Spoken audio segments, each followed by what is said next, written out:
Okay, good afternoon, good afternoon, good afternoon, good afternoon. चलिए class शुरू करते हैं बेटा। क्लास शुरू करने से पहले मैं हमेशा की तरह आपको याद दिला दूं, अभी हम क्लास 11 का केमिस्ट्री का पहला चैप्टर पढ़ रहे हैं। चैप्टर का नाम है रसायन की मूलभूत अवधारणाएं, यानी कि some basic concept of chemistry.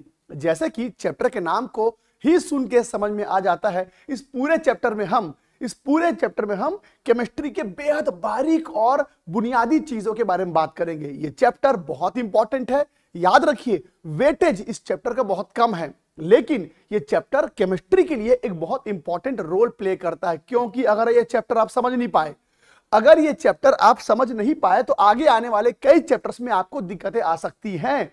क्योंकि आगे ऐसे बहुत सारे फिजिकल केमिस्ट्री के चैप्टर हैं जहां पर इस चैप्टर के लॉजिक और कॉन्सेप्ट आपको यूज होते हुए दिखाई देंगे। तो आगे चल के दूसरे फिजिकल केमिस्ट्री के चैप्टर्स आपके अच्छे हो सके, इसलिए इस चैप्टर को बेहतर करना बहुत जरूरी है। तो चलिए फिर क्लास शुरू करते हैं बेटा। तो इस लेक्चर का आज जो क्लास है वो है बेटा लेक्चर नंबर 4। आपको पता होगा आज हम इसका ले रहे हैं बेटा चौथा लेक्चर।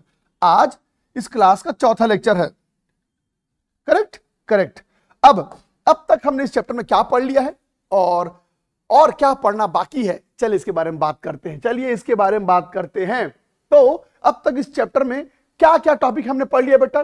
तत्वों के बारे में, अणुओं के बारे में, परमाणु यौगिकों के बारे में पढ़ लिया है। इसके अलावा परमाणविक, आणविक और तुल्यांकित द्रव्यमान के बारे में पढ़ लिया है। और अभी हम लोगों ने एक बहुत इंपॉर्टेंट टॉपिक चालू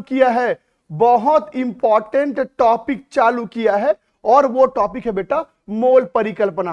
पिछले दो क्लासेस से मैं आपको मोल परिकल्पना पढ़ा रहा हूं और मैं बता चुका हूं ये इस चैप्टर का एक बहुत इंपॉर्टेंट हिस्सा है। तो इस चैप्टर में इस टॉपिक को नेग्लेक्ट करने की गलती बिल्कुल ना करें। और पिछले क्लास में हम लोगों ने स्टोइकियोमेट्रिसिटी अभिक्रियाओं के बारे में पढ़ना शुरू किया था। याद है बेटा? याद है, हमने पिछले क्लास में इसको पढ़ना शुरू किया था। स्टोइकियोमेट्रिक रिएक्शंस के बारे में थोड़ा सा याद दिला दूं बेटा। स्टोइकियोमेट्रिक रिएक्शन उन रिएक्शंस को कहते हैं जो संतुलित होते हैं।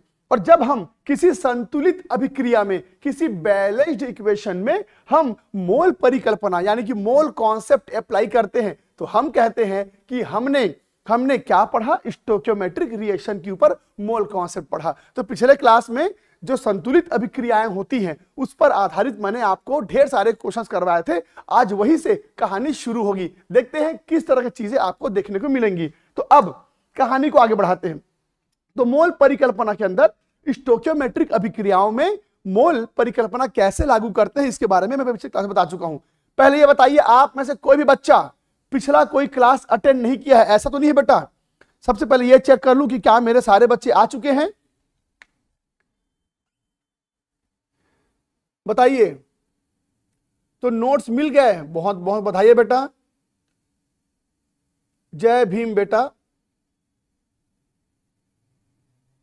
वंदना जी, गुड आफ्टरनून। सचिन, अमन, अनुष, कोमल, तो मुझे लगता है मेरे सारे बच्चे आ चुके हैं। Menka, Ayushi, Priya, Rishav, Intaf, KKR, Saumya, Aman, Danish, Abhay, Raja Babu, Geetanjali, Ashwani. I sir, I want to say something but I request to please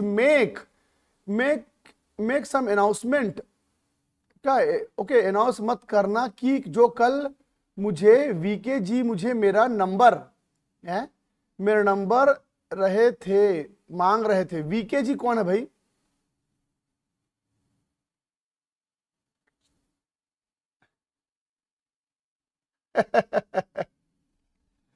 चलिए देखो बेटा, सर ये टॉपिक एनसीईआरटी में नहीं मिल रहा है।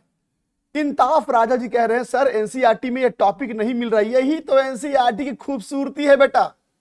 एक बच्चा बोल रहा है कि सर ये टॉपिक एनसीईआरटी में नहीं मिल रहा है। एक बच्चा बोल रहा है ये टॉपिक एनसीईआरटी में नहीं मिल रहा है।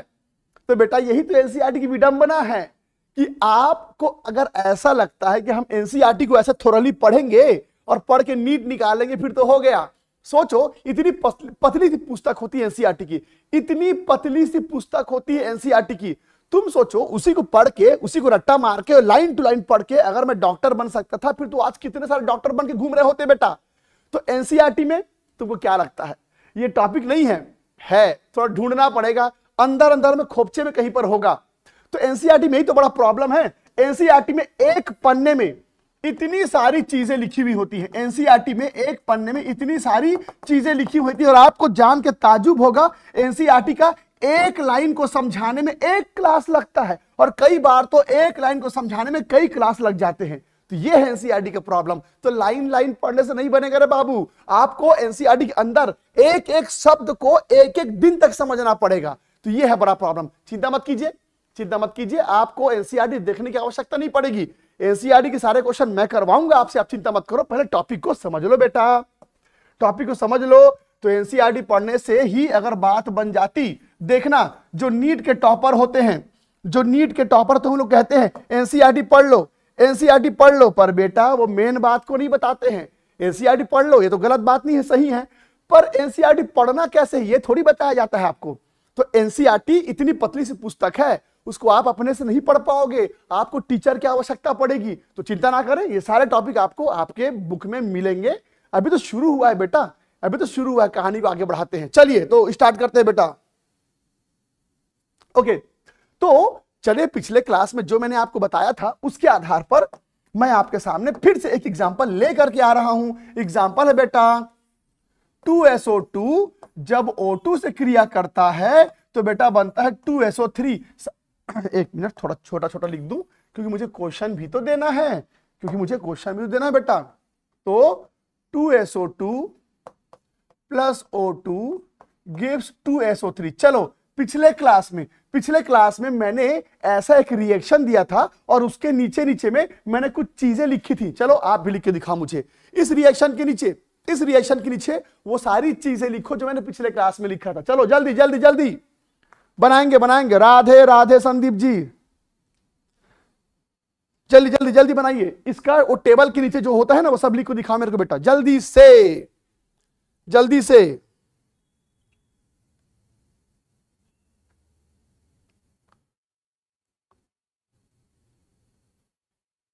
लिखो।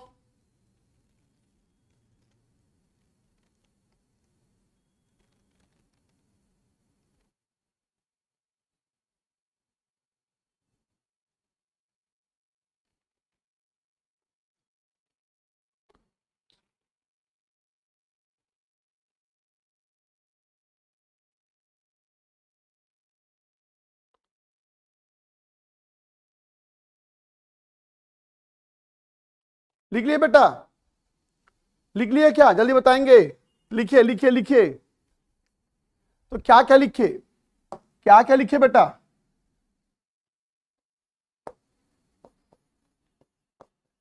ऐसे लिखे हो?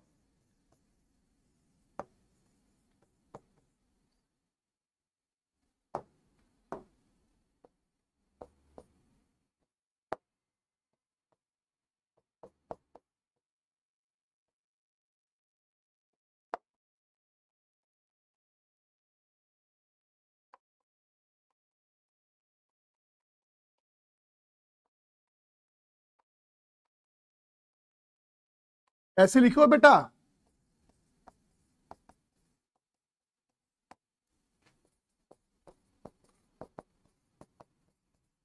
चलो इनका अणु भार निकाल लिए, इनका बताएंगे मेरे को। अणु भार निकाल लिए। SO2 का होता है बेटा 64 ग्राम, पर वो 2 बार है। O2 का होता है 32 ग्राम।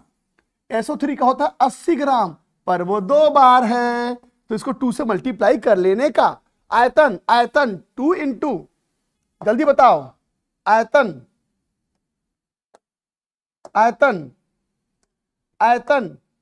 2 into 22.4 litre, 22.4 litre, 2 into 22.4 litre. तो मैं उम्मीद करता हूं बेटा, कि आपने इतना हिस्सा तो लिख लिया होगा, करेक्ट? जल्दी बताइए, इतना लिख लिया बेटा आप लोगों ने? इतना लिख लिए?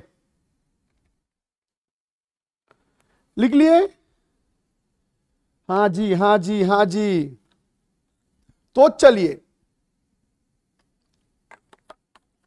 चलिए, तो अब इसके आधार पर मैं आप लोगों को कुछ क्वेश्चन दिखाता हूं, क्योंकि आज एक बहुत इंपॉर्टेंट टॉपिक पढ़ने वाले हैं बेटा। आज के क्लास में हम एक बहुत इंपॉर्टेंट टॉपिक पढ़ने वाले हैं। आज के क्लास में हम एक बहुत इंपॉर्टेंट टॉपिक पढ़ने वाले हैं।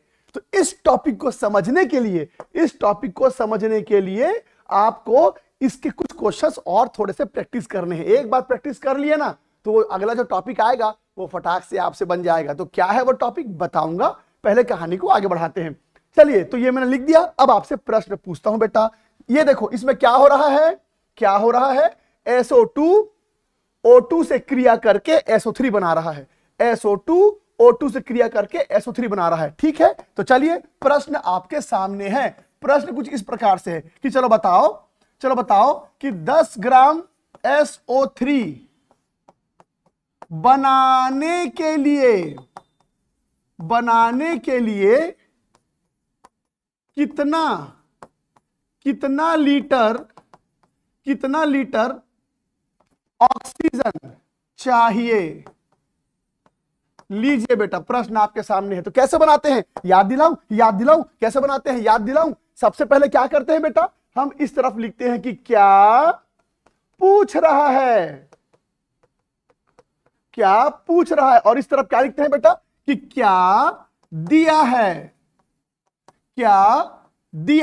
याद रखना, अभी तो आप शुरू में ऐसे लिख के बना रहे हो, पर आपको इतना प्रैक्टिस करना है कि आपको ऐसा लिखना ना पड़े। बिना इसको लिखे फटाफट आपको करना होगा। तो थोड़ा ईमानदारी से मेहनत कीजिएगा बेटा। तो चलो जल्दी से मुझे बता दो प्रश्न में क्या पूछ रहा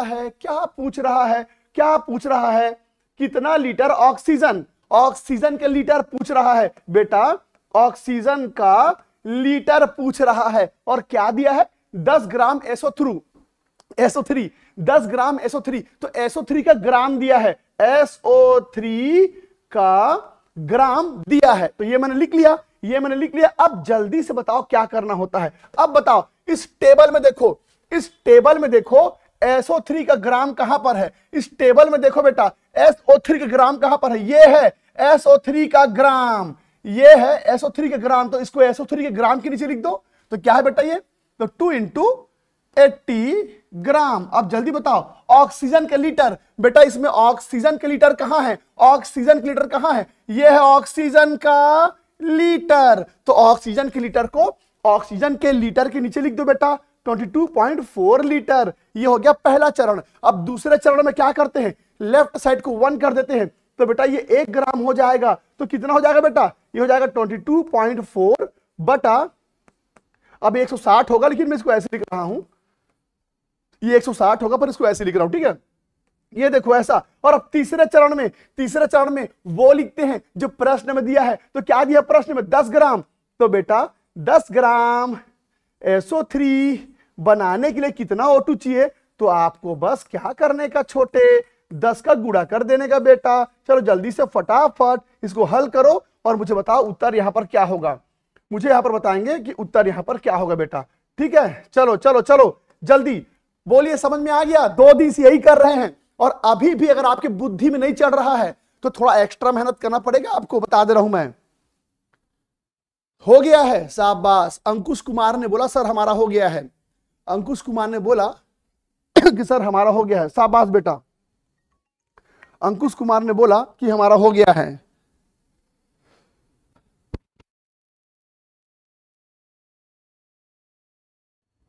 वेरी गुड, बन गया, शाबाश। तो इसको हल कर लेंगे बाद में, कि इसका आंसर बताना पड़ेगा। हल कर लोगे, अब तो घर में मेहनत करनी पड़ेगी। अब गुड़ा भाग तो कर लोगे ना बेटा। हो गया, अरे वाह, अधिकांश बच्चे बोल रहे हो गया। वेरी गुड, हो गया। अब चलिए, अब कहानी के मेन मुद्दे में आते हैं। अब एक क्वेश्चन आपके सामने मैं दिखाता हूं बेटा, गौर से सुनिएगा। अब आपके सामने अब आपके सामने एक बहुत इंपॉर्टेंट क्वेश्चन आने वाला है। अब आपके सामने एक बहुत इंपॉर्टेंट क्वेश्चन आने वाला है बेटा, जरा गौर से सुनना, जरा गौर से सुनना। यहां देखना, यहां देखना, यहां देखना, यहां देखना। प्रश्न है कि 10 ग्राम HCl जब 10 ग्राम HCl जब NaOH से क्रिया करता है तब H2O की कितनी मात्रा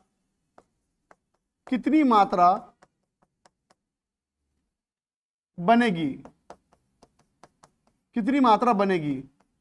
थोड़ा ध्यान दीजिएगा, हिंदी मेरा कमजोर है तो टूटा फूटा लिखूंगा, थोड़ा सहयोग करेंगे बेटा, ठीक है। ये एक प्रश्न है। अब दूसरा प्रश्न सुनो। दूसरा प्रश्न है कि 10 ग्राम NaOH जब HCl से क्रिया करता है तब H2O की कितनी मात्रा बनेगी। चलिए अब सुनना बेटा, ये बताओ HCl और NaOH का रिएक्शन कैसे करते हैं बेटा। ये देखो, HCl plus NaOH gives NaCl plus H2O। ये है HCl और NaOH के बीच का रिएक्शन। ये देखो, HCl plus NaOH gives NaCl plus H2O। तो सबसे पहले जल्दी बताओ इसका द्रव्यमान कितना होता है। ये होता है बेटा 36.5 ग्राम, जो कि आपको पहले से पता है।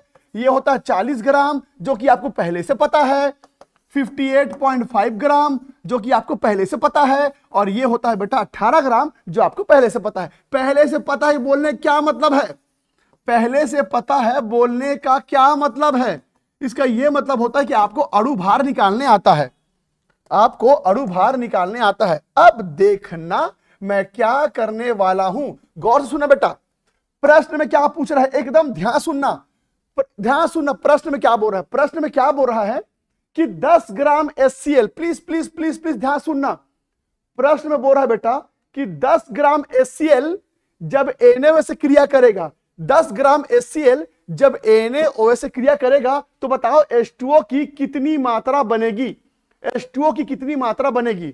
क्वेश्चन में क्या पूछा, 10 ग्राम HCl से कितना H2O बनेगा, 10 ग्राम HCl से कितना H2O बनेगा। और यहां क्या पूछ रहा है, 10 ग्राम NaOH। यहां पूछ रहा है बेटा कि 10 ग्राम NaOH से H2O की कितनी मात्रा बनेगी। इस बार क्या पूछ रहा है, 10 ग्राम NaOH से कितना H2O बनेगा, 10 ग्राम NaOH से कितना H2O बनेगा। तो कैसे बनाएंगे बेटा, कैसे बनाएंगे, गौर से देखना। तुम कह रहे हो कि सर 36.5 ग्राम से 18 ग्राम बन रहा है, 36.5 ग्राम से 18 ग्राम H2O बन रहा है, तो 10 ग्राम में कितना बनेगा, तो 10 ग्राम में कितना बनेगा, है ना। तुमने क्या बोला कि सर 36.5 ग्राम HCl से 18 ग्राम H2O बनेगा। तो बेटा 1 ग्राम HCl से कितना बनेगा रे बाबू, 18/36.5 ग्राम H2O बनेगा। उसके बाद कितने में पूछा, 10 ग्राम में। तो बेटा 10 ग्राम HCl में कितना H2O बनेगा, तो 18 × 10 डिवाइडेड बाई 36.5 ग्राम H2O बनेगा। बोलिए क्या किसी के लिए मुझे रिपीट करना है, किसी के लिए मुझे रिपीट करना है। क्वेश्चन में क्या पूछा था, क्वेश्चन में पूछा था कि 10 ग्राम HCl से कितना H2O बनेगा। तो तुमने बोला कि सर 36.5 ग्राम से 18 ग्राम बन रहा है, तो 10 ग्राम में कितना बनेगा। तो यह है बेटा इस प्रश्न का हल। बोलिए किसी के लिए मुझे रिपीट करना है। ये कौन कहां से आया, एक बच्चा पूछ रहा है सर वो कहां से आया, अमित कुमार, क्या कहां से आया बेटा, क्या कहां से आया, क्या चीज पूछ रहे हो। एक बच्चा पूछ रहा है कहां से आया, कौन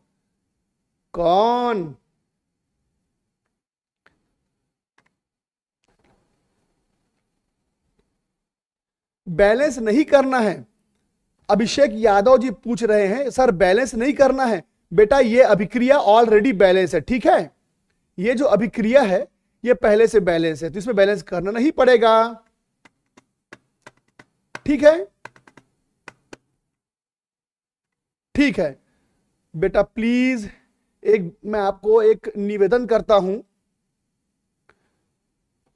एक छोटा सा ना रिक्वेस्ट करूंगा, हमेशा हमेशा एक रिक्वेस्ट करता हूं कि आप कोई मूवी देखने नहीं आए हो। देखना कभी कभी हम मूवी देखने जाते हैं, आधे घंटे लेट हो जाते हैं, और जब जाते हैं पिक्चर देखने तो शुरू का 15-20 मिनट समझ में नहीं आता क्या चल रहा है, ये कौन है, ये इसका क्या लगता है, किसने हीरो को मारा, किसने बहन को उठाया।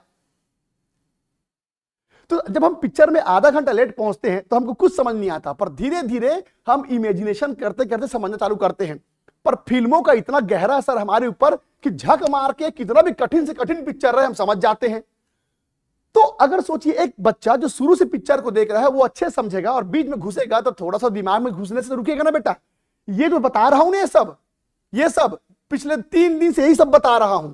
तो आप में से कोई भी बच्चा अगर आज के क्लास में पहला दिन है उसका, तो मैं बता रहा हूं बेटा नहीं समझ में आएगा। प्लीज आप कोई चमत्कार का अपेक्षा मत करो कि अचानक हम किसी चैप्टर के बीच में घुसेंगे और सर तो एकदम ब्रह्मांड से आए हुए ब्रह्मा का वरदान लेके वो जो बताएंगे हम समझ ही जाएंगे। तो ऐसा नहीं होता। ये इतना कठिन चैप्टर है, इतना कठिन चैप्टर है कि शुरू से अगर नहीं पढ़े होगे ना बेटा तो नहीं बनेगा। एक बच्चा पूछ रहा 18 कहां से आया, तो मैं नहीं बता सकता 18 कहां से आया, ये तो बताने योग्य उत्तर ही नहीं है बेटा। तो प्लीज प्लीज हाथ जोड़ रहा हूं, प्लीज आपको अगर ये समझ में नहीं आ रहा है तो पुराने वीडियोस पहले देख लो, उसके बाद ही क्लास अटेंड करना, वरना बहुत दिक्कत जाएगा बेटा। एक बच्चा बोल रहा NaCl कहां से आया, हे भगवान। एक बच्चा बोल रहा NaCl कहां से आया।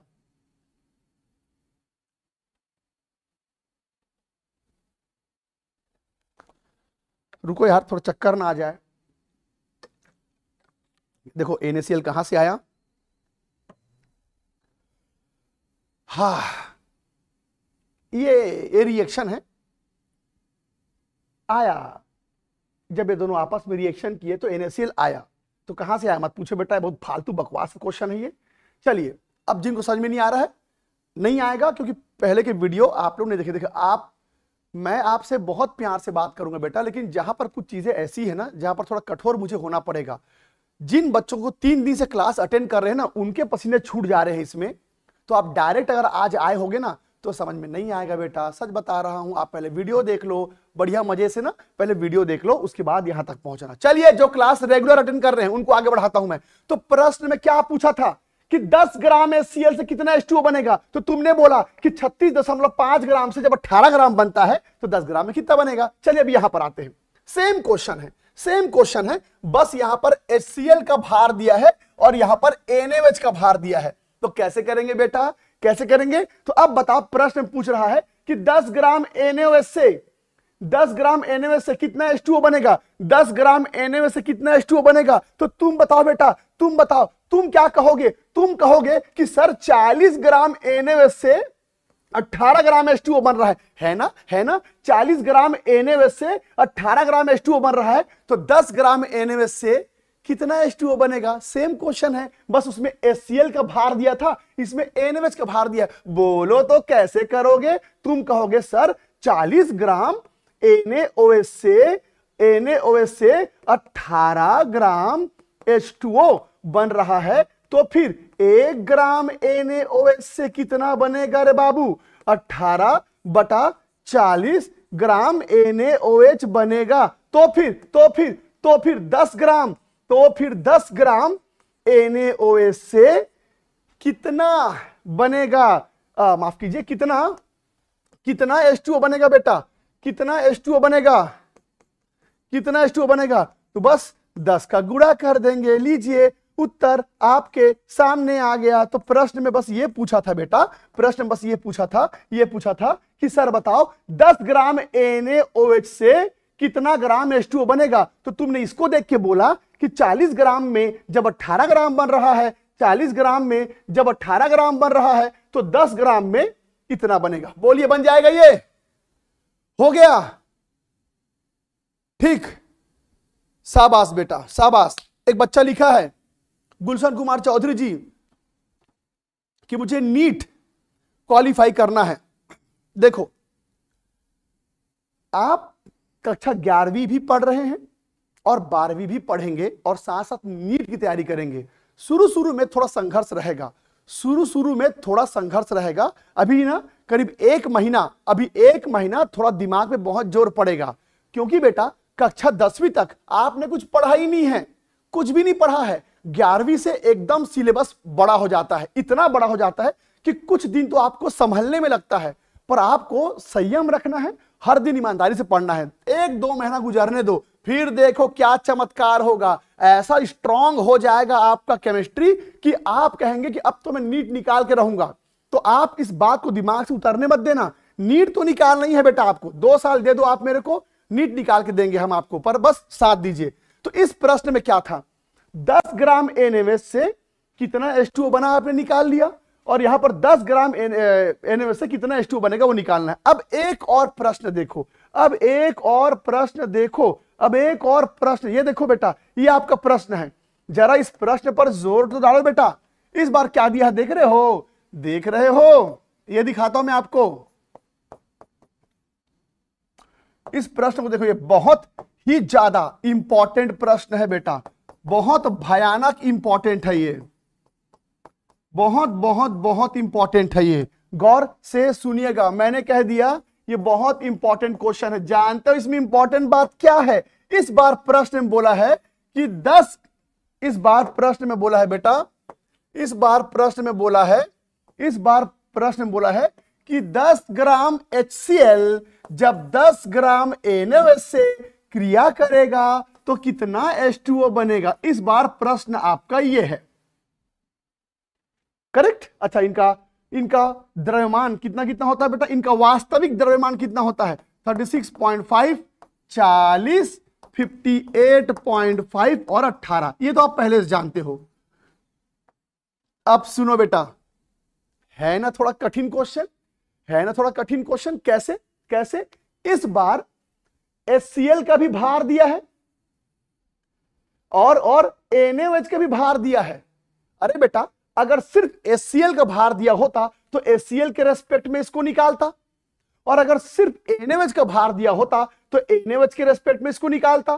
पर अब समस्या क्या है, HCl का भार भी दिया है और NaOH का भार भी दिया है। अब क्वेश्चन उठता है कि किसको लेके H2O की मात्रा निकालूं, जबकि इसके पहले प्रश्न में एक बार HCl का भार दिया था तो उसके रेस्पेक्ट में इसको निकाला, फिर एक बार NaOH का भार दिया था तो उसके रेस्पेक्ट में इसको निकाला। पर इस बार परेशानी क्या है, बहुत बड़ी परेशानी आ गई हमारे पास, क्योंकि इस बार एक मात्रा पूछ रहा है और 2 मात्रा दिया है। एक मात्रा पूछ रहा है और 2 मात्रा दिया है। बेटा अक्सर क्या होता है, एक मात्रा दिया रहता है, एक मात्रा पूछता है, पर इस बार 2 मात्रा दिया है। तो अब क्वेश्चन ये उठता है कि मैं HCl को लेके H2O की मात्रा ज्ञात करूं कि NaOH को लेके H2O की मात्रा ज्ञात करूं। तो बोलिए, है ना ये अजीब क्वेश्चन, है ना बेटा। नीट का कॉन्सेप्ट इंग्लिश मीडियम में होता है क्या?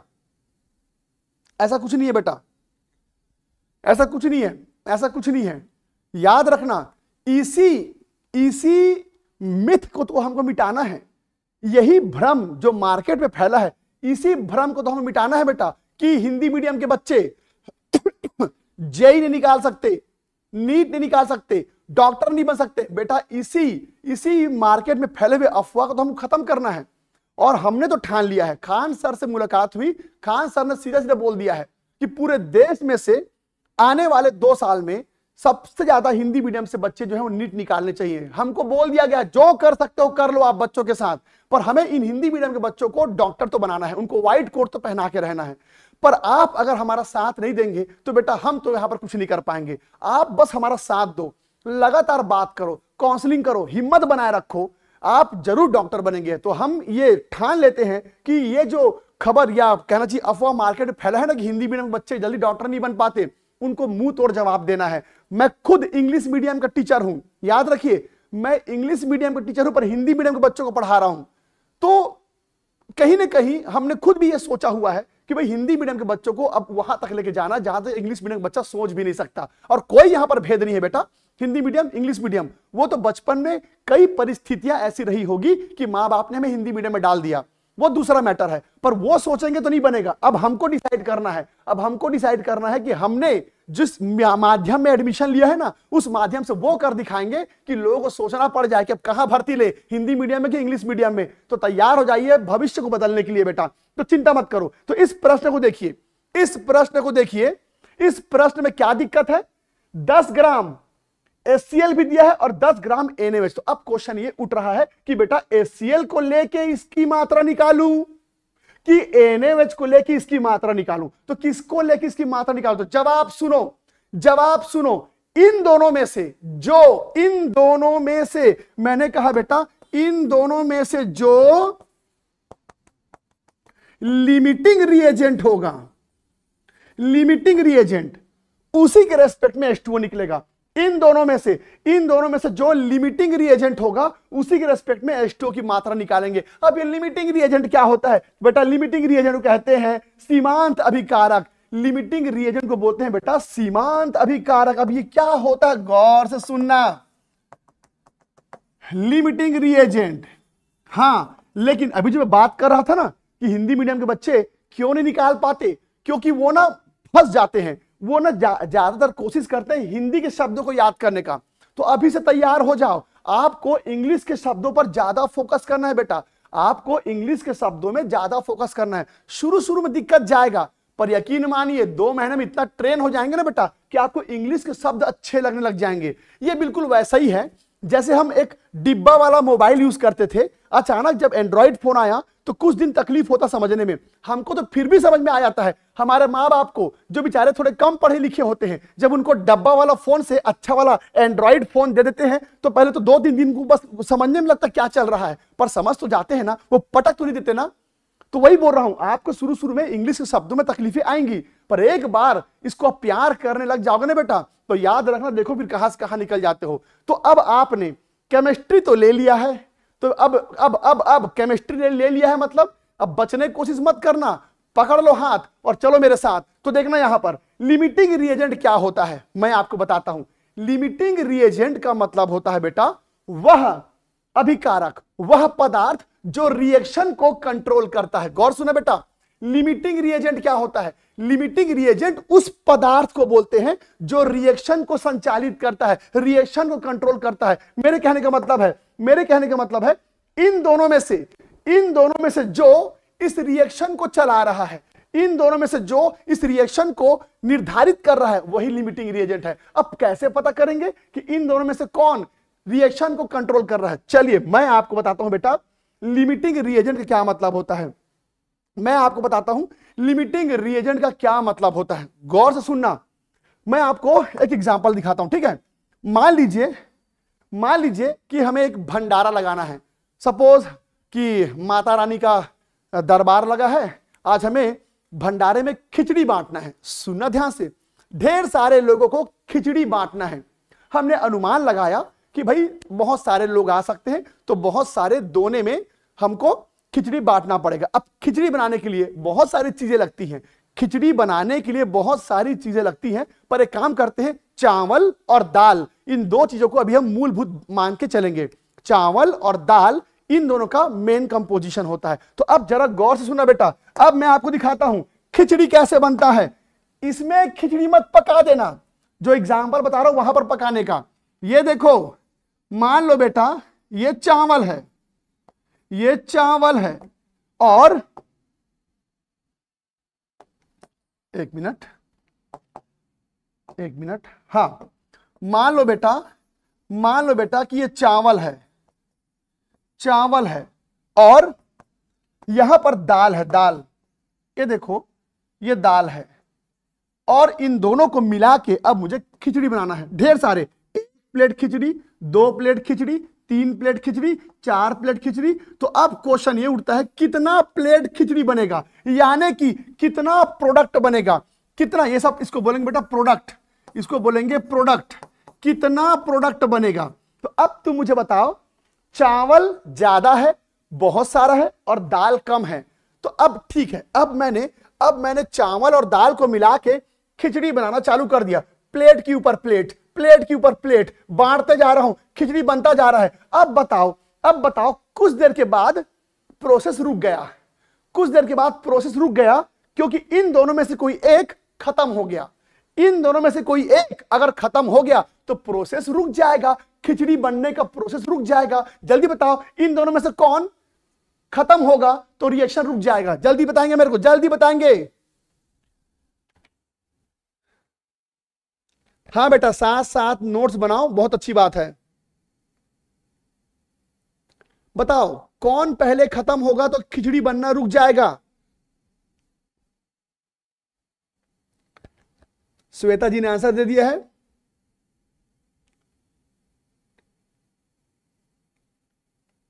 उत्तर बताओ, उत्तर बताओ। कौन गधा बच्चा राइस बोल रहा है? दाल, दाल। लगता है किसी बच्चे ने खिचड़ी बनाया नहीं है। केजीएस यूजर खुशी कुमारी जी, बेटा किचन उचन में गए हो कि नहीं कभी? पता है ना खिचड़ी कैसे बनता है? हैं? पता नहीं बोल रहे हैं। एक बच्चा बोल रहा पता नहीं, बस खाने आता है भंडारे में लंगर में, कभी सोचे नहीं खिचड़ी कैसे बनता है गधो? ये बताओ, चावल ढेर सारा है और दाल थोड़ा सा है, दोनों को मिला के खिचड़ी बनाए पड़े हो, फिर कौन पहले खत्म होगा? दाल पहले खत्म हो जाए। क्यों? कम लिया हो उसको तुम, कम लिया हो उसको तुम। तो बेटा जिस समय दाल खत्म, प्रोसेस खत्म, खिचड़ी बनना बंद, मुंह सूख जाएगा सबका। अरे भाई, जब दाल इतना थोड़ा सा लिए हो तो जहां दाल खत्म होगा प्रोसेस रुक जाएगा। तो इसका मतलब यह हुआ कि दाल कह रहा है कि मुझे तुमने कम लिया है, तो जब तक मैं रहूंगा तब तक प्रोसेस चलेगा, जब तक मैं हूं तब तक प्रोसेस चलेगा। तो दाल कह रहा है कि मेरी मात्रा कम है, तो बेटा दाल जब तक चलेगा प्रोसेस तब तक चलेगा। अरे शादी ब्याह में खाना वाना बनाते रहते हैं, बोलते हैं अरे बाराती ज्यादा आ गया, खाना कम पड़ गया। क्या कम पड़ गया? क्या कम पड़ गया? सब्जी कम पड़ गई। तो फिर पूरा ध्यान सब्जी पे रहता है सारा। जब तक सब्जी चलेगा तब तक बात बनी रहेगी, सब्जी खत्म कहानी खत्म। तो जब सब्जी कम होता है तो आपका ध्यान सब्जी में रहता है, जब चावल कम रहे तो आपका ध्यान चावल पे रहेगा। तो यहां कम कौन है? दाल। तो आपका पूरा ध्यान दाल पे रहेगा। अरे यार ये खत्म होने वाला है, और जहां ये खत्म हुआ प्रोसेस रुक जाएगा। तो क्या समझे बेटा? किसी भी रिएक्शन में जिसकी मात्रा कम होती है, किसी भी रिएक्शन में जिसकी मात्रा कम होती है, वही प्रोसेस को कंट्रोल कर रहा होता है, वही इस बात का निर्धारण करता है कि प्रोडक्ट कितने मात्रा में बनेगा। चलो एग्जांपल चेंज कर देते हैं बेटा। इस बार चावल थोड़ा कम है और दाल ढेर सारा है। इस बार दाल बहुत ज्यादा है और चावल थोड़ा सा है। बेटा चावल तो मैंने थोड़ा सा ही लिया है। अब फिर से प्लेट पे प्लेट, प्लेट पे प्लेट, प्लेट पे प्लेट, प्लेट पे प्लेट, खिचड़ी बनते जा रहा है। अब बताओ, अब इस बार कौन खत्म होगा तो घटना रुक जाएगा? चावल थोड़ा सा ले रखे हो आप। अब आपको टेंशन हो रहा है, अरे यार चावल तो एकदम थोड़ा सा है, जहां वो खत्म होगा प्रोसेस रुक जाएगा। तो अब बताओ इस प्रोसेस को कौन निर्धारित करेगा? चावल। क्यों? क्योंकि तुमने कम लिया है और जिस समय वो खत्म हुआ प्रोसेस खत्म हो जाएगा। तो क्या समझे बेटा कि जो प्रोडक्ट होता है, प्रोडक्ट वो कितने मात्रा में बनेगा उसको वो तय करता है जो कम मात्रा में होता है, और जो कम मात्रा में होता है उसी को बोलते हैं बेटा सीमांत अभिकारक, लिमिटिंग रिएजेंट। लिमिटिंग रिएजेंट जरा इंग्लिश में सुनो, लिमिटिंग रिएजेंट यानी कि लिमिटेड। जो लिमिटेड होगा वही घटना को निर्धारित करता है। तो याद रखना, किसी भी रिएक्शन में जिस पदार्थ की मात्रा कम होगी, जिस पदार्थ की मात्रा कम होगी वही रिएक्शन को निर्धारित करेगा। तो अब यहां तो तुमने देख के बता दिया कौन ज्यादा है कौन कम है, क्योंकि तुमको दिख रहा है कि चावल ढेर सारा है और दाल कम है। तो यहां तुमको दिख रहा है कि ये कम है, ये कम है। पर कई बार तो दिखता भी नहीं है। ध्यान सुनना, कई बार तो दिखता भी नहीं कि कौन कम है कौन ज्यादा है। तब कैसे करते हैं? यहां तो आपको दिख रहा है, हाँ भाई ये सीमांत अभिकारक है, ये सीमांत अभिकारक है, क्योंकि दिख रहा है कि वो कम है। पर देखना बेटा, कई ऐसे एग्जाम्पल होते हैं जिसमें ना दिखता भी नहीं कि कौन कम है। कैसे दिखाता हूं, ये देखो, इस बार एक बोरी दाल है। सुनना बेटा, एक बोरी दाल है और 1 बोरी नमक है। चावल इस बार मैंने नहीं लिया, चावल भी रहेगा, चावल भी रहेगा, पर दाल और नमक को मैं तुलना कर रहा हूं। अब बताओ बेटा, अब ढेर सारा दाल का प्लेट तैयार करना है, दाल पकाना है। अब दाल में नमक तो लगता है ना। अब तुम कहोगे सर दाल भी 1 बोरी है और उतना ही नमक भी है, 1 बोरी दाल और 1 बोरी नमक।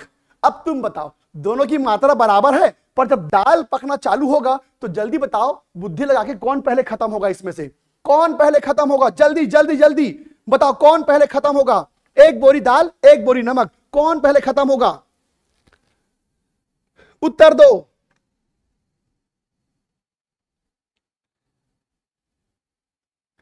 उत्तर दो, कौन पहले खत्म होगा?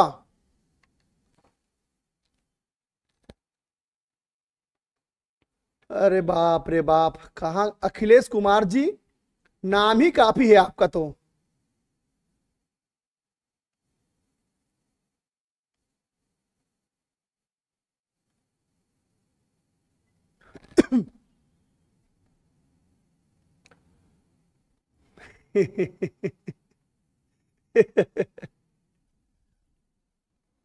कई बच्चे बोल रहे नमक पहले खत्म होगा।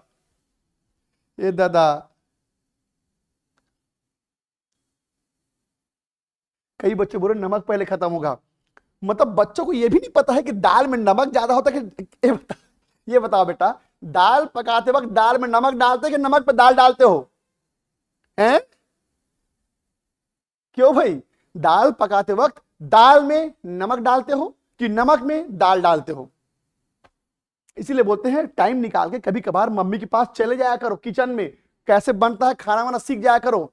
कभी भविष्य में बाहर निकलना पड़े, अकेले रहना पड़ेगा ना बेटा, तो चाउमीन बना के मैगी बना के जिंदा नहीं रहोगे, वो भी नहीं जानते आप, तो मैं बता रहा हूं। कौन पहले खत्म होगा? दाल पहले खत्म होगा।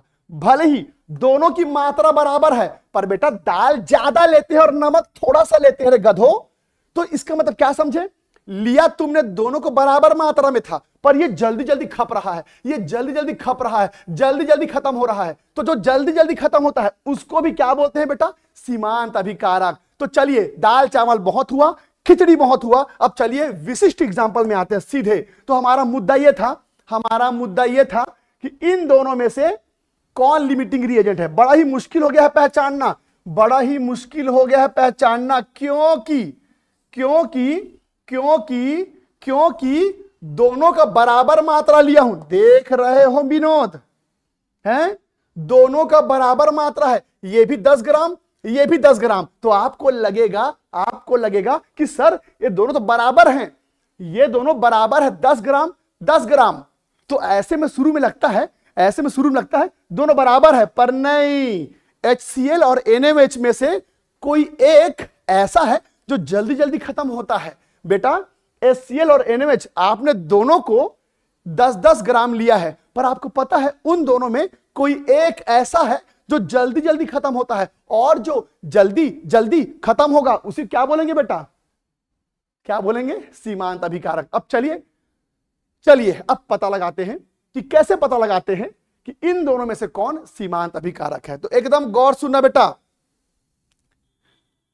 एकदम गौर सुनेंगे, एकदम गौर से सुनना कि इन दोनों में से कैसे पता लगाते हैं कि कौन सीमांत है। तो एकदम अल्टीमेट मेथड बता रहा हूं बेटा, और भी बहुत सारी विधियां होती हैं सीमांत अभिकारक पता लगाने का, और भी बहुत सारा विधि है, पर मैं आपको एक ऐसी विधि बता रहा हूं जिसमें कभी गलती नहीं करोगे आप। सुनो करना क्या है, आपको क्या करना है बेटा, आपको क्या करना है, आपको ना एक बार HCl को नमक से तुलना करना है, माफ कीजिए NaOH से तुलना करना है, और एक बार NaOH को HCl से तुलना करना है। कैसे तुलना करोगे? गौर से सुनना।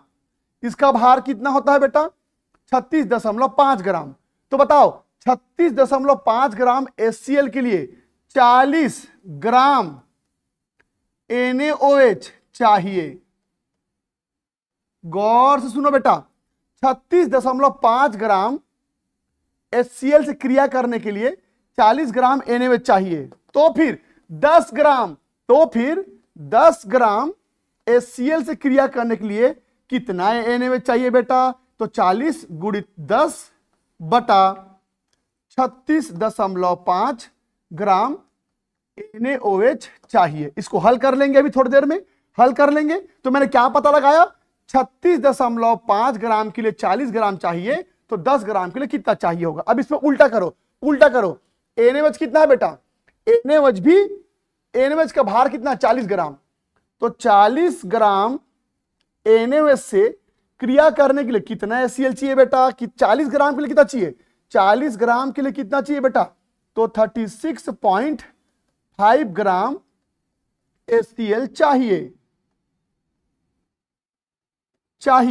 तो फिर 10 ग्राम NaOH से क्रिया करने के लिए कितना HCl चाहिए रे बेटा? 36.5 इंटू 10 बटा 40 ग्राम HCl चाहिए। अब चलो एक काम करो बेटा, जरा इसको हल तो करो, बताओ कितना कितना आ रहा है। हल करो बेटा, इसको हल करो, हल कीजिए। चलो मैं भी हल करता हूं आपके साथ, पीछे पीछे बताइए कितना आएगा।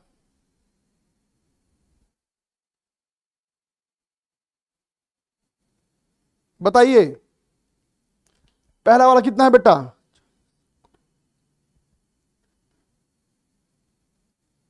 तो पहला वाला आएगा 10.9, पहला वाला आएगा 10.9 ग्राम NaOH। दूसरे को बताओ, दूसरे में कितना होगा? दूसरे में होगा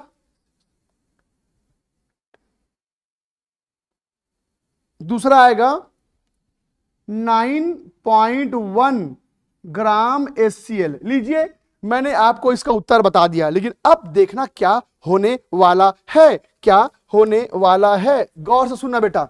ये बताओ कि सुनना ध्यान से, ये किसका आंसर आया? NaOH का। ये किसका आंसर आया बेटा? HCl का। अब एकदम गौर से सुनना, यहां पर HCl और NaOH जब आपस में रिएक्शन करते हैं, जब HCl और NaOH आपस में रिएक्शन करते हैं, तो आपको यह पता करना पड़ेगा कि कौन लिमिटिंग रिएजेंट है। तो सुनना ध्यान से बेटा। यहां पर NaOH आपने लिया है 10 ग्राम, यहां पर HCl आपने कितना लिया है? 10 ग्राम। लेकिन HCl आपने 10 ग्राम लिया है, पर वो उपयोग मात्र 9.1 ग्राम हो रहा है। गौर सुनना, HCl आपने 10 ग्राम लिया है, पर वो उपयोग मात्र 9.1 ग्राम हो रहा है। लेकिन NaOH तुमने 10 ग्राम लिया है और वो कह रहा है कि मैं 10 ग्राम से ज्यादा यूज होना चाहता हूं, ये 10 ग्राम से ज्यादा खर्च होना चाहता है, ये 10 ग्राम से ज्यादा खर्च होना चाहता है। यानी कि इस रिएक्शन में आपको 10.9 ग्राम NaOH लेना था, पर आपने लिया कितना है? 10 ग्राम। यानी कि आपने उसको कम लिया है। तो गौर से सुनना, दिए हुए मात्रा को जो ज्यादा खर्च करने की कोशिश करे, बेटा इसी को बोलते हैं लिमिटिंग रिएजेंट, यानी सीमांत अभिकारक। समझना जरा ध्यान से। मैं आपसे पूछूंगा इस रिएक्शन में कितना HCl चाहिए? 9.1, पर आपने ज्यादा लिया है। इस रिएक्शन में NaOH कितना चाहिए? 10.9, पर आपने सिर्फ 10 ग्राम लिया है। यानी कि NaOH जितना चाहिए उससे तुमने कम लिया है, और जो कम होता है वो लिमिटिंग रिएजेंट होता है। और अगर आपके बुद्धि में नहीं चढ़ा तो सिंपल तरीका समझने का, एकदम सिंपल तरीका है। सुनना, दिए हुए मात्रा को जो ज्यादा खर्च करे, वो लिमिटिंग रिएजेंट है। दिए हुए मात्रा को जो ज्यादा खर्च करे वो लिमिटिंग रिएजेंट होता है। तो अब हमें क्या समझ में आया? NaOH लिमिटिंग रिएजेंट है। तो अब इसका मतलब क्या समझे? अब NaOH के रेस्पेक्ट में H2O की मात्रा निकालेंगे। NaOH के रेस्पेक्ट में H2O की मात्रा निकालेंगे। इसको चलो एक इस विधि से समझो बेटा। यहां देखना, गौर सुनना बेटा, गौर सुनना। आपके पास दो पदार्थ है A और B, A और B, और ये दिया हुआ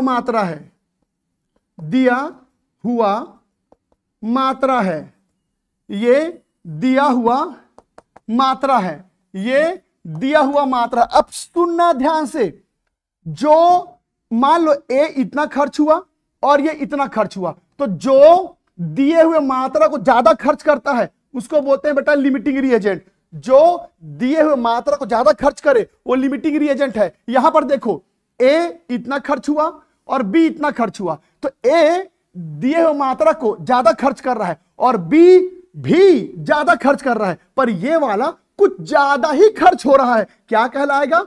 लिमिटिंग रिएजेंट। ये इतना खर्च हुआ और ये इतना खर्च हुआ, दोनों दिए हुए मात्रा को पार नहीं किए हैं, दोनों दिए हुए मात्रा को पार नहीं किए हैं, पर फिर भी ये कुछ ज्यादा ही खर्च हो रहा है, दिख रहा है ज्यादा खर्च हो रहा है, क्या कहलाएगा वो? Limiting reagent. तो याद रखना, दिए हुए मात्रा को जो ज्यादा खर्च करे, जो ज्यादा खर्च करे उसे क्या बोलते हैं बेटा? Limiting reagent. पर मैं बता दूं, सिर्फ एक एग्जांपल से इतना जल्दी बुद्धि में नहीं चढ़ेगा, पहले एक और एग्जांपल देख लेंगे, उसके बाद हम इसको और बेहतर तरीके से समझेंगे। पहले फटाफट कॉपी करो बेटा, फटाफट कॉपी करो।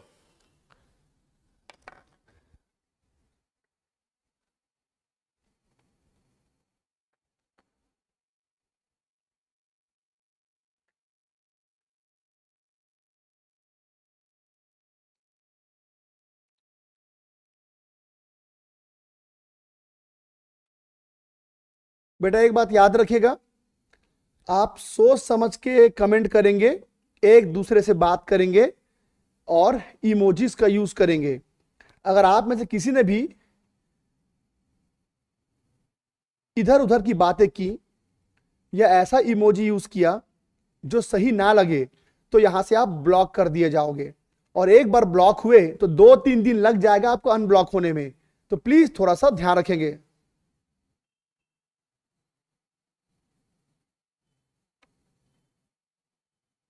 ठीक है, चलिए तो अब एक एग्जांपल और देखो, एक एग्जांपल और देखो, इस कहानी का पूरा मतलब समझ में आ जाएगा। अब जो प्रश्न आपके सामने आ रहा है, अब जो प्रश्न आपके सामने आ रहा है, ये प्रश्न बेटा नीट में पूछा जा चुका है, ये प्रश्न नीट में, और आपको जान के ताजुब होगा, ये प्रश्न जेई में भी पूछा जा चुका है, ये प्रश्न नीट में भी और जेई में भी पूछा जा चुका है। और जिस बच्चे को लगता है सर आप जो पढ़ा रहे हो तो पुस्तक में नहीं मिल रहा है, मैं यहां से बताता हूं, एनसीईआरटी खोलो, एनसीईआरटी में लेफ्ट साइड नीचे इन टेक्स्ट क्वेश्चन में आपको मिल जाएगा, ये एनसीईआरटी में इन टेक्स्ट क्वेश्चन में मिल जाएगा। लो मैं एक एक चीज बता दे रहा हूं बेटा कि ये एनसीईआरटी के लेफ्ट पेज में इन टेक्स्ट क्वेश्चन दिया होगा, उसमें आपको मिल जाएगा, उसमें आपको मिल जाएगा। मुझे एक एक क्वेश्चन याद है, कौन सा क्वेश्चन इन टेक्स्ट में है, कौन सा क्वेश्चन एक्सरसाइज में है, कौन सा क्वेश्चन एग्जांपल में है। तो ये आपको इन टेक्स्ट में लाल रंग के डिब्बे के अंदर मिलेगा, लाल रंग का एक बॉक्स बना है उसके अंदर मिलेगा। चलो तैयार हो जाओ इस क्वेश्चन के लिए, ध्यान से सुनना बेटा। इस अभिक्रिया में हम नाइट्रोजन और हाइड्रोजन को रिएक्शन करवाएंगे। ये देखो बेटा N2H2 से क्रिया करके NH3 बनाएगा। ये है इस प्रश्न में उपयोग होने वाला रिएक्शन। अच्छा बेटा, चलो पहले हम इनका वास्तविक द्रव्यमान लिख दें। इसका द्रव्यमान कितना होता है बेटा? 28 ग्राम। इसका कितना होता है? 6 ग्राम, है ना? कितना होता है बेटा? 6 ग्राम। और इसका होता है 7 दूनी 14, 34 ग्राम। तो ये आपको पहले से पता है। अब सुनो प्रश्न में क्या बोल रहा है बेटा? बोल रहा है कि नाइट्रोजन 50 किलो है, 50 किलो है, और हाइड्रोजन 10 किलो है, 10 किलो। तो बेटा किलो को ग्राम बना ले क्या, क्योंकि ग्राम में यूज होता है, ग्राम में यूज होता है। तो एक काम करते हैं, इसको ना 50,000 लिख देते हैं, तो ये बन गया ग्राम। इसको 10,000 लिख देते हैं, ये बन गया ग्राम। तो किलोग्राम को ग्राम बना दिया। अब प्रश्न में क्या पूछ रहा है पता है? प्रश्न में पूछ रहा है कि 50,000 ग्राम नाइट्रोजन और 10,000 ग्राम हाइड्रोजन जब आपस में क्रिया करेंगे तो NH3 का कितना मात्रा बनेगा। तो बेटा इस बार दो चीजों का भार दिया है। तो पहले क्या पता लगाएंगे कि इन दोनों में लिमिटिंग कौन है। अब लिमिटिंग कैसे पता लगाते हैं बेटा? चलो वही तरीका जो मैंने अभी बताया था आपको, वही तरीका जो मैंने अभी आपको बताया था। कैसे करते हैं? तो कैसे करेंगे बेटा? एक बार हम नाइट्रोजन को हाइड्रोजन से तुलना करेंगे और एक बार हाइड्रोजन को नाइट्रोजन से तुलना करेंगे। चलो कर देते हैं फिर। बताइए 28 ग्राम नाइट्रोजन के लिए 6 ग्राम हाइड्रोजन चाहिए, तो फिर 50,000 ग्राम के लिए 50,000 ग्राम नाइट्रोजन के लिए कितना हाइड्रोजन चाहिए विनोद? ये देखो इतना ग्राम हाइड्रोजन चाहिए। ठीक है, अब इसको इधर आते हैं, अब इसमें आते हैं, उल्टा करते हैं। अब उल्टा करते हैं, हाइड्रोजन है 6 ग्राम, नाइट्रोजन है 28 ग्राम, तो बेटा 6 ग्राम हाइड्रोजन के लिए कितना नाइट्रोजन चाहिए छोटू? 28 ग्राम नाइट्रोजन चाहिए, तो फिर कितना बेटा? तो फिर 10,000 ग्राम के लिए, तो 10,000 ग्राम हाइड्रोजन के लिए कितना N2 चाहिए बेटा? तो 28 गुणित 10,000 बटा 6 ग्राम नाइट्रोजन चाहिए। अब चलो इसको हल करते हैं, आप भी हल करो, मैं भी हल करता हूं, देखते हैं बेटा कितना आंसर आ रहा है। ठीक है, चलिए मैं भी हल करता हूं, आप भी हल करो। तो पहले वाले का है बेटा 6 × 50,000 डिवाइडेड बाय 6। ओह क्या लिख रहा हूं मैं भी, ये 6 कैसे हो गया बेटा? 28 रहेगा ना, सॉरी, हाँ 28 रहेगा। तो क्या हो गया ये? 6 × 50,000 डिवाइडेड बाय 28, तो ये हो रहा है बेटा 10 पॉइंट, ये हो रहा है 10,714 ग्राम, 10,714 ग्राम। ठीक है, क्या है? हाइड्रोजन चाहिए। ठीक है, इसमें आते हैं, ये कितना होगा बेटा? ये होगा 28 गुणित 10,000 डिवाइड बाई 6, ये हो रहा है 46.6 ग्राम। 46.6 ग्राम नाइट्रोजन चाहिए। अब देखो जरा बुद्धिजीवो, अब देखो जरा, ये देखो बेटा, जल्दी देखना, गौर से देखो, कैमरामैन फोकस करो बेटा, जल्दी बताओ, ये बताओ नाइट्रोजन कितना उपयोग हो रहा है? 46 ग्राम, दिख रहा है? 46 ग्राम नाइट्रोजन, 46 ग्राम यूज हो रहा है। और तुमने कितना लिया है?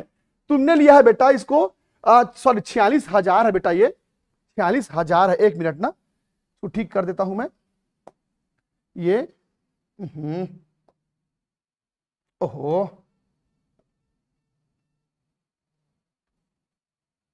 हम्म, 46, अरे क्या था मैं भूल गया, कितना आंसर आया था? 46,666, 46,666 ग्राम। चलो अब देखो बेटा, अब देखो, जल्दी देखो बेटा, जल्दी देखो, यहां पर तुमने नाइट्रोजन लिया है 50,000 ग्राम और वो उपयोग सिर्फ कितना हो रहा है? 46 ग्राम। तुमने नाइट्रोजन लिया है 50,000 ग्राम और वो यूज कितना हो रहा है? सिर्फ 46,000 ग्राम। यानी कि तुमको क्या दिख रहा है? जितना यूज हो रहा है उससे तुमने ज्यादा ले लिया है नाइट्रोजन को। पर हाइड्रोजन कितने लिए हो? 10,000 ग्राम। हाइड्रोजन कितने लिए हो? 10,000। पर बेटा वो यूज होना चाहता है 10,700 ग्राम, यानी कि वो 10,000 से ज्यादा यूज हो रहा है। 10,000 ज्यादा यूज हो रहा है। तुमने क्या बोला था? जो दिए हुए मान को ज्यादा खर्च करे, जो दिए हुए मान से पार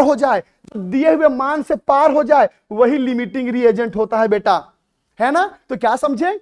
हाइड्रोजन तुमने लिया 10,000 ग्राम, पर वो कह रहा है कि मैं ज्यादा यूज होना चाहता हूं। तो हाइड्रोजन जितना यूज होना चाहता है आप उससे कम लिए हो मतलब लिमिटिंग रिएजेंट है। तो इस तरह से पता लगाते हैं बेटा।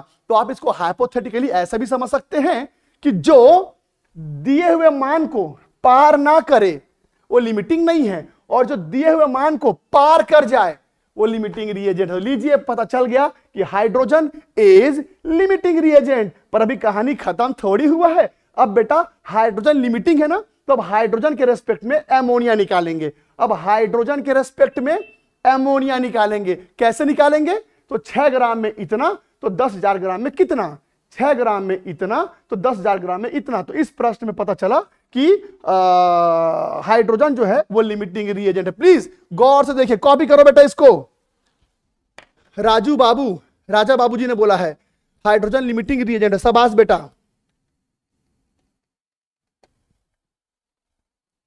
शाबाश।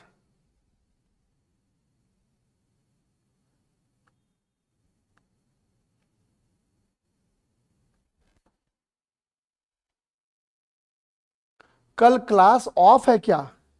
मुझे नहीं पता बेटा, क्यों? कल प्लानर में नहीं दिखा रहा क्या कल का क्लास? सत्यम जी कह रहे हैं सर मैं नीट क्लियर करना चाहता हूं। हो जाएगा बेटा, बस क्लास अटेंड करो ईमानदारी से।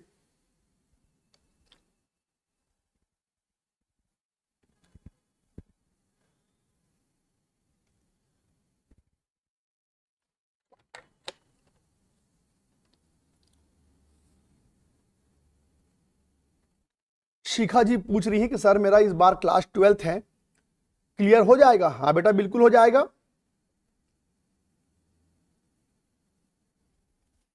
नीट का एग्जाम में जो क्वेश्चन पेपर आता है बेटा, वो हिंदी इंग्लिश दोनों में लिखा रहता है।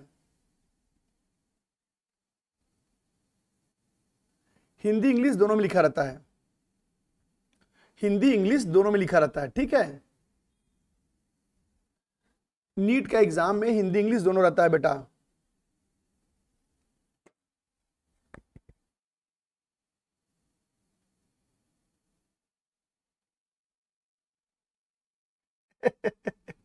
एक बच्चा बोल रहा है सर क्लास के बीच बीच में सामाजिक बातें भी बताइए।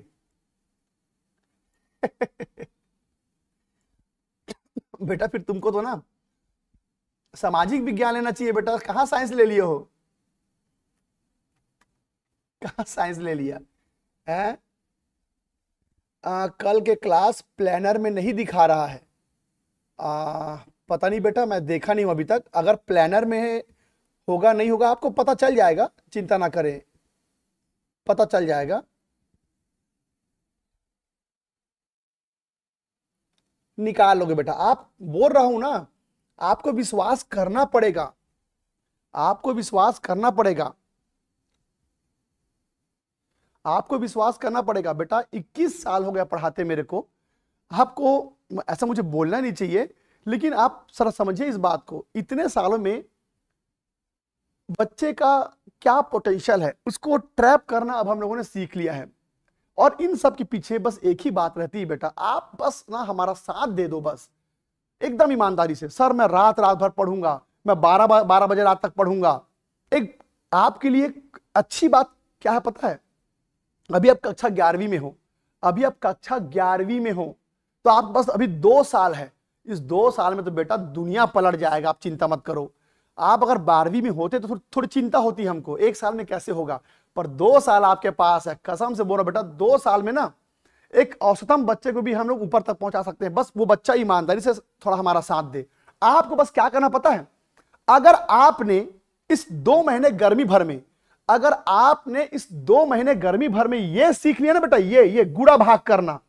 अगर आपने इस 2 महीने में, अभी गर्मी की छुट्टियां चल रही हैं, स्कूल तो खुला नहीं है, बस बेटा गुड़ा करना भाग करना, गुड़ा करना भाग करना, इसका इतना खतरनाक प्रैक्टिस कर दो, इतना खतरनाक प्रैक्टिस कर दो। अगर आपने ये कर दिया ना बेटा, तो मैं गारंटी दे रहा हूं बेटा, गोगी सर का गारंटी है, आप नीट निकाल लोगे, आप नीट निकाल लोगे, ये मेरा वादा है। ये आपको बड़ा अजीब लगेगा, आपको लगेगा सर सिर्फ गुड़ा भाग सीखने से कैसे हो सकता है? बिल्कुल होगा। आप कठिन से कठिन गुड़ा भाग सीख लो, बड़े बड़े फिगर्स का गुड़ा भाग सीख लो, पहाड़ा याद करो। मुझे पता है आपको याद होगा, फिर भी कह रहा हूं, नहीं है तो अच्छे से पहाड़ा याद करो, इतनी तेजी से कैलकुलेशन करो। जिस बच्चे ने बेटा कैलकुलेशन संभाल लिया ना, फिर देखो वो कहां से कहां पहुंच जाएगा। तो बस अगर आपको लगता है कि गोगी सर की बात हमें माननी चाहिए, तो एक ही बात बस मान लो बेटा, अगर आपने गुड़ा भाग करना अच्छे से सीख लिया ना, कोई आपको ये सब नहीं बोलेगा। आपको बोले क्वेश्चन पढ़ो, ये करो वो करो, क्वेश्चन तो अपने आप समझोगे, उसके लिए मैं हूं आपके लिए। अब तुम कहोगे सर 6 से 50,000 गुड़ा करते तो कैसे गुड़ा करते हैं, फिर 28 से भागित देंगे तो कैसे भागित देंगे, वो मैं कैसे सिखाऊंगा भाई, वो तो बचपन की बातें हैं। पर अगर आप भूल गए हैं तो प्रैक्टिस कर लो, ठीक है। चलिए एक प्रश्न, अब एक प्रश्न मैं आपको देने जा रहा हूं, इतना तो उम्मीद कर सकता हूं बेटा कि आप बना सकते हैं। चलिए एक प्रश्न आपके सामने आने जा रहा है, गौर से सुनेगा, गौर सुनेंगे बेटा। प्रश्न है 2H2 + O2 gives 2H2O, है ना। ये देखो इसका भार कितना है बेटा 4 ग्राम, इसका भार कितना है बेटा 32 ग्राम, और इसका भार कितना बेटा 2 गुणित 18। ठीक है, और मैंने आपको दे दिया, ये दे दिया मैंने आपको, अरे ये मैंने आपको दे दिया, सत्यानाश, हाँ ये मैंने आपको दे दिया 10 ग्राम, ये मैंने आपको दे दिया 10 ग्राम, दोनों को मैंने 10-10 ग्राम दे दिया, और आपको इसकी मात्रा निकालनी है। चलो जल्दी से, पहले इन दोनों में लिमिटिंग कौन है वो निकालो, फिर जो लिमिटिंग होगा उसके रेस्पेक्ट में H2O का वेट निकालेंगे। चलिए चलिए चलिए जल्दी कीजिए। एक बच्चा बोल रहा नीट का सिलेबस बताओ, यही जो पढ़ा रहा हूं वही तो है बेटा सिलेबस आपका, ये जो पढ़ा रहा हूं वही नीट का सिलेबस है, और क्या।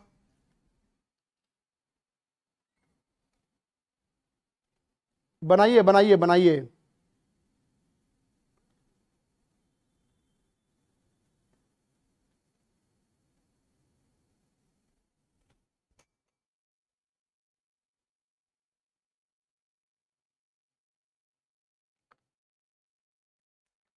चलो बनाओ, जल्दी बनाओ।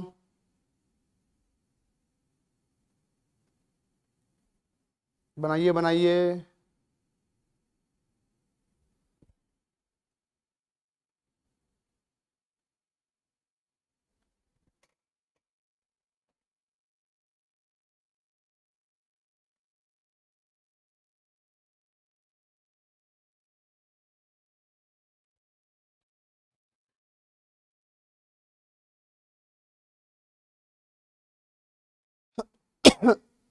सॉरी,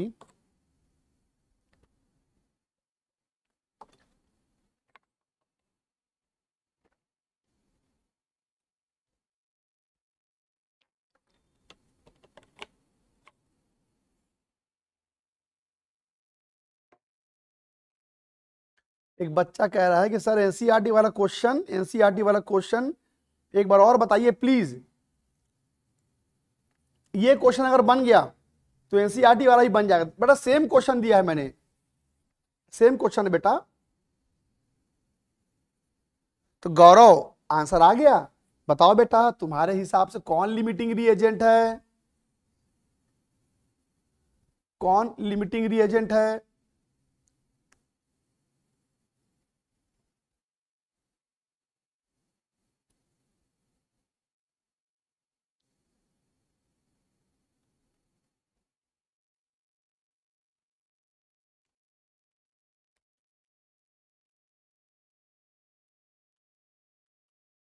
अस्सी ग्राम, 80 ग्राम आंसर आ रहा है। वेरी गुड बेटा, शाबाश शाबाश। अधिकांश लोगों ने पहचान लिया है कि ऑक्सीजन जो है वो लिमिटिंग रिएजेंट है। शाबाश बेटा, शाबाश।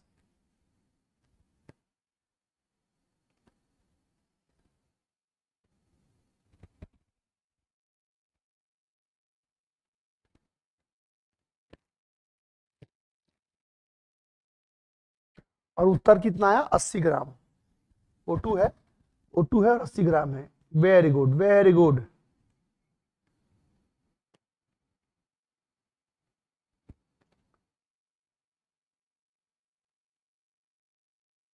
हाँ जी, O2 लिमिटिंग रिएजेंट है। I am ready for NEET. शाबाश बेटा।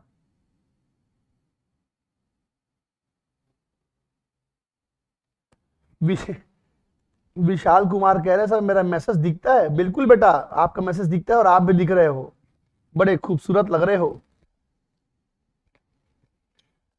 तो एक क्वेश्चन और दे दें, है जी, एक क्वेश्चन और बनाए बेटा, एक क्वेश्चन और, एक क्वेश्चन और, प्लीज प्लीज प्लीज, क्योंकि ये इतना इंपॉर्टेंट टॉपिक है।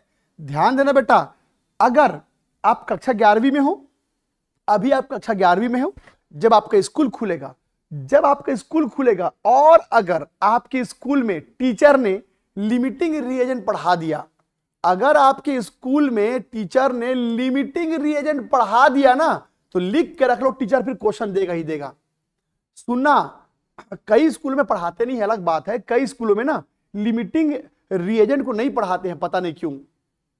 अब नहीं पढ़ाएंगे तो आ भी सकता है, नहीं भी आ सकता। लेकिन जिस भी स्कूल में टीचर ने लिमिटिंग रिएजेंट पढ़ा दिया ना बेटा, समझ लो टीचर उसको देगा ही देगा। एकदम तैयार रहना तुम लोग उसके लिए, ठीक है। चलो चलो चलो, एक एक एक एक एग्जाम्पल मुझे और बना कर दिखा दो बेटा, प्लीज प्लीज। एक एग्जाम्पल मुझे और बना करके दिखाएंगे आप। प्रश्न है 2H2, माफ करना, प्रश्न है बेटा H2 plus Cl2 gives 2HCl। इसका भार है 2 ग्राम, इसका भार है 71 ग्राम और इसका भार है 36.5 ग्राम गुणित 2। और मैंने आपको मात्रा दी हुई है, ये दिया है बेटा मैंने सपोज 100 ग्राम, ये भी मैंने दिया है आपको 100 ग्राम, और आपको HCl की मात्रा निकालनी है। तो पहले लिमिटिंग पता लगाओ, जो लिमिटिंग होगा उसके रेस्पेक्ट में HCl की मात्रा निकलेगी। एक और बनाकर दिखा दो, एक और बनाकर दिखाओ। हाँ बेटा, पहले वाले प्रश्न में O2 लिमिटिंग रिएजेंट है, और तो इसका मतलब है कि H2 का कोई काम नहीं है, तो फिर H2 के इसके रेस्पेक्ट में निकलेगा ये।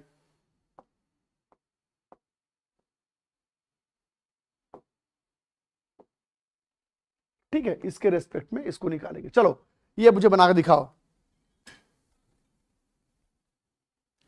तो अंजलि कुमारी जी कैसी हैं बेटा आप? क्वेश्चन बन रहे हैं?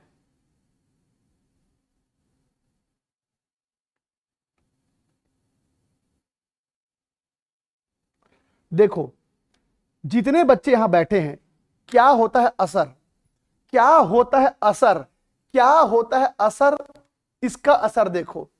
जितने लोग भी आंसर दे रहे हैं बेटा, यहां पर हर कोई बता रहा है ऑक्सीजन लिमिटिंग रिएजेंट है। हर एक एक बच्चे ने उत्तर दिया सर ऑक्सीजन लिमिटिंग रिएजेंट है, पर एक भी बच्चे ने यह नहीं लिखा कि सर ऑक्सीजन सीमांत अभिकारक है।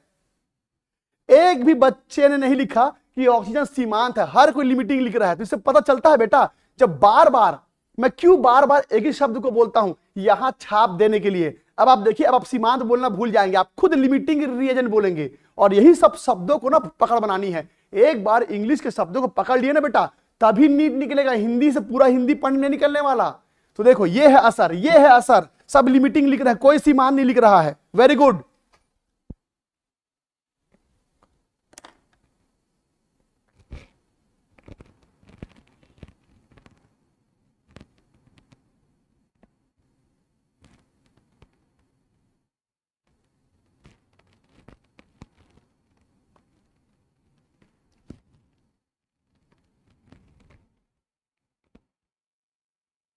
हाँ बेटा, लिमिटिंग निकालने के बाद आपको H2O की मात्रा भी निकालनी, सॉरी HCl की मात्रा भी निकालनी है। लिमिटिंग पता करने के बाद आपको HCl की मात्रा भी निकालनी है, ठीक है।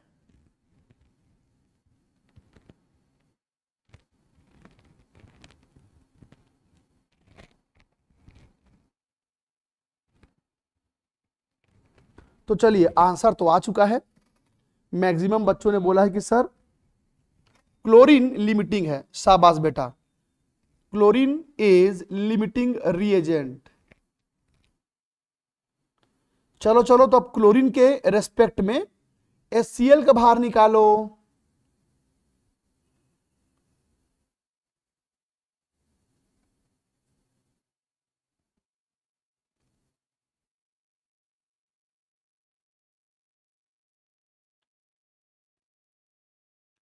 सृष्टि जी कह रही हैं सर नोट्स शो नहीं हो रहा है। होगा बेटा, होगा होगा, शो होगा, एक बार चेक करो। अंजलि बेटा, कैलकुलेशन करने में टाइम लग रहा है, लगता है शुरू शुरू में लगता है, धीरे धीरे प्रैक्टिस करते जाओ, फिर ये स्ट्रांग हो जाएगा बेटा। पर जो बच्चा अपना कैलकुलेशन स्ट्रांग करेगा वही एग्जाम निकाल पाएगा। एक बार आप ध्यान रखिएगा।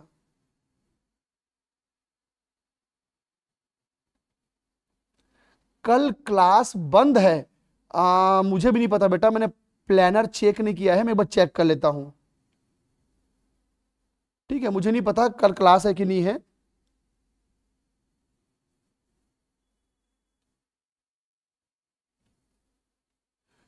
लीजिए, एक दो बच्चों का आंसर आ गया। HCl की मात्रा, एक बच्चे ने बोला कि 102.8 ग्राम। राजा बाबू ने आंसर दिया है। देखते हैं बेटा, देखते हैं बाकी बच्चे क्या आंसर दे रहे हैं। जल्दी से HCl की मात्रा कितनी होगी? ऋषभ जी ने भी आंसर दे दिया है 102। वेरी गुड बेटा।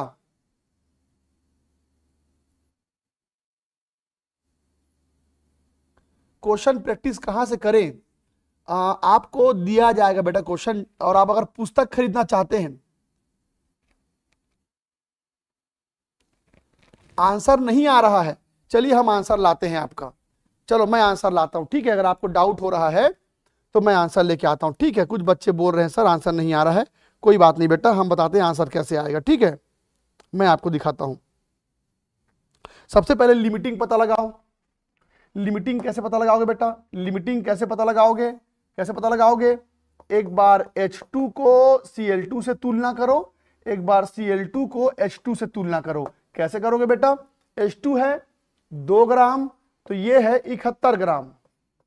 अब ये है 100 ग्राम, ये हो जाएगा 71 गुणित 100 बटा 2। अब इसको हल करोगे बेटा, अब इसको हल करोगे, कुछ इस प्रकार का उत्तर आएगा।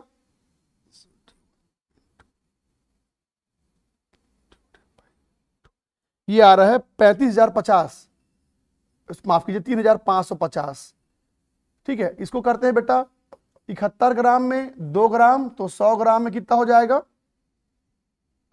100 ग्राम में कितना हो जाएगा ये? तो 2 गुणित 100 बटा 71, ये कितना हो जा रहा है बेटा? इसका आंसर तकरीबन आ रहा है, इसका आ रहा है 2 × 100 दैट इज डिवाइडेड बाई 71। ये आ रहा है बेटा है 2.81,